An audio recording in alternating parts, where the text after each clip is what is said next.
तर मी आज आले आहे माझ्या नंदेच्या मुलाच्या लग्नासाठी आणि लग्नाला यायला ना मला खूप छान वाटतं, कारण अशा सोहळ्यांमध्ये आपले सगळे नातेवाईक भेटतात. तर इथे आमची आत्यासुद्धा मला भेटलेली आहे. सहजा तर आत्याशी भेटणं होत नाही, पण लग्नकार्य वगैरे असेल ना किंवा घरातले कोणाचे फंक्शन्स असेल त्यावेळेला त्यांनासुद्धा बोलावलेलं असतं. मग सगळे आम्ही भेटतो.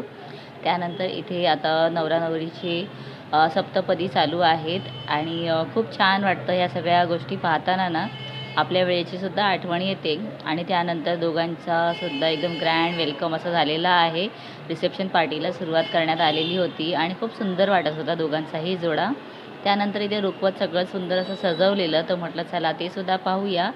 तर आमच्याकडे अशा पद्धतीने ना जे काही रुखवत दिलेलं असतं मुलीकडून ते सगळं ठेवलं जातं आणि खूप संध्याकाळ झालेली. तर आता आम्ही घरी यायला निघालेलो आणि घरी येऊन पोचल्यानंतर खरंच असं वाटलं की बस खूप फिरले आज. तर चला भेटूया पुन्हा पुढच्या ब्लॉगमध्ये. Till then bye bye.